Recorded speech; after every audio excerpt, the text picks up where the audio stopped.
Hey guys, welcome to the Liberal Hive Mind. Alright, so a little bit of a warning before I start this video. It might be a little bit all over the place. I'm kind of stitching a couple of videos that usually I'd probably make separately and trying to put them all and bunch them all in one. Gotta find an overarching theme for the video. I guess you could call it a thesis. Well, the overarching theme here I think is a couple things. The first is, you get what you vote for. You get what you ask for. I guess we could call it effing around and finding out and then having to deal with it, no coping allowed. And the second concept is this interesting phenomenon of Democrat voters doing it over and over and over and over and over again, somehow expecting different results or somehow patting themselves on the back saying, "Good job, you're doing great," making all the right electoral decisions as their surrounding crumbles before them. Folks, we're covering the phenomenon known as Democrat cities, Democrat policies, Democrat politicians. We got some stuff to get into, so let's roll the tape. All right, folks, so let's first start off with this Eric Adams guy. I have the perfect couple memes here. Here's a parody article from the Babylon Bee. Sanctuary City bummed now that it has to do the actual sanctuary part. Eric Adams is suffering a frickin' meltdown dealing with the illegal migrant crisis that he and his Democrat colleagues are responsible for. He even went as far as saying that New York City is going to be destroyed if this continues. Support. And let me tell you something, New Yorkers. Never in my life have I had a problem that I did not see an ending to. I don't see an ending to this. I don't see an ending to this. This issue will destroy New York City.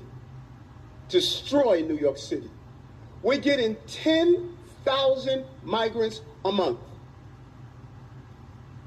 One time we were just getting Venezuela. Now we're getting Ecuador. Now we're getting Russian speaking coming through Mexico. Now we're getting Western Africa. Now we're getting people from all over the globe have made their minds up that they're going to come through the southern part of the border and come into New York City. And everyone is saying it's New York City's problem. Every community in this city is going to be impacted. We got a $12 billion deficit that we're going to have to cut. Every service in this city is going to be impacted. Back to what was said initially. What's my reaction supposed to be here? Oh, you poor New Yorkers. Put in a real tough spot. It's not your fault. Obviously, that'll never be my reaction. My reaction is, well, what do you want me to do? This is what you voted for. This is your policy platform. You're the ones who labeled yourselves a sanctuary city. There's a couple parts from Eric Adams' little monologue there that I want to focus on. Firstly, this part. Every service in this city is going to be impacted. All of us. And so I say to you, as I turn it over to you, this is some of the most educated, some of the most knowledgeable, probably more of my commissioners and deputy commissioners and chiefs live in this community.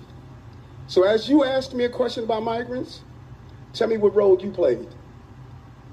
How many of you organized to stop what they're doing to us?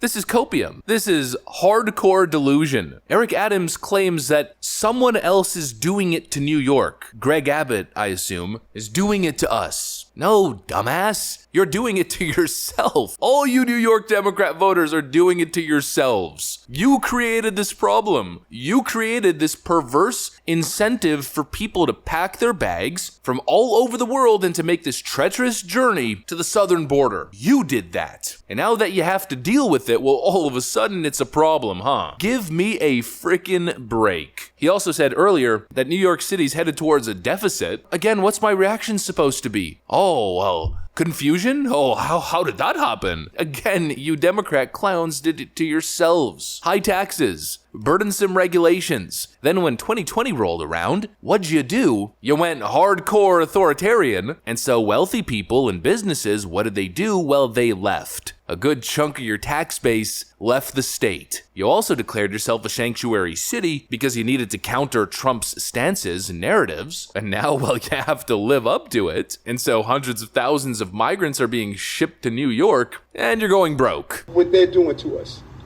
Yeah, no one did that to you. You did that to yourself with your idiotic policies. Greg Abbott isn't destroying New York. The Democrat Party is destroying New York. Democrat voters are destroying New York. And now, apparently, the Democrat response is to create a new border wall. Biden regime is forcing illegal migrants to stay in Texas as blue states grapple with migrant crisis. People are already posting photos like this. Apparently, this is Biden's border wall. Keep it inside Arizona, New Mexico, and Texas. What a bunch of lunatics. But really, for me, the real lunacy, the real lunatics are the people who keep voting for this nonsense. How can you look around and see such deterioration, such destruction, such chaos, and loss of standard of living, and keep voting for it? How can people keep voting for Democrats? You know, let's really put it into perspective. Nancy Pelosi recently announced that she's running for office again. She's 83 years old and now running for re-election in 2024.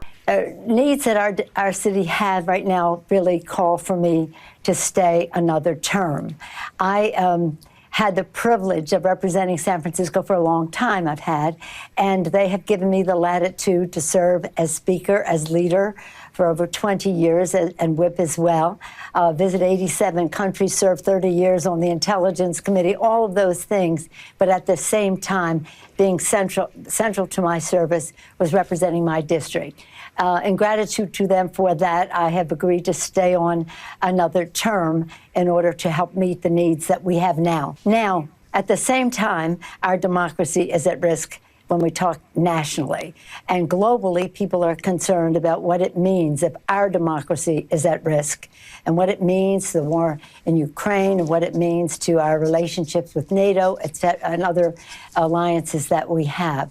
So I am motivated to do everything I can to win this election. I think it's urgent for our democracy. She claims that she's running because her city needs her. There are so many problems in San Francisco. You know, they've fallen on relatively hard times, and so Nancy Pelosi needs to stay. Really? The decline of San Francisco has been under Nancy Pelosi's watch. And so the solution to poor management in the city by Nancy Pelosi and her Democrat colleagues is more Nancy Pelosi and her Democrat colleagues. Right. I mean, am I stupid? Am I not getting something here? Or is the obvious answer, well, the obvious answer and clear answer? We're just going to see Democrat voters continue to do the same thing, the same repeating cycle, the same downward spiral. Vote for Democrats to solve things getting worse and solve all these problems and these chaos so they can create more chaos and then get elected on solving that extra chaos that they created, and eventually you're living in a third world hellhole, dodging hobos and skipping over needles and feces. Speaking of California and electing the same ridiculous, corrupt clowns over and over again, there's a Senate poll from California that was recently released. There's a decent amount of people who are running for Senate in the next election cycle. I think this is to replace Dianne Feinstein, if I'm not mistaken. Here's the data. Here are the frontrunners. Early polling for California Senate. You notice those two names, don't you? Adam Schiff leading the charge. You know, crazy, kooky, corrupt Adam Schiff. The biggest snake, most duplicitous partisan hack in Washington. Followed closely by Katie Porter,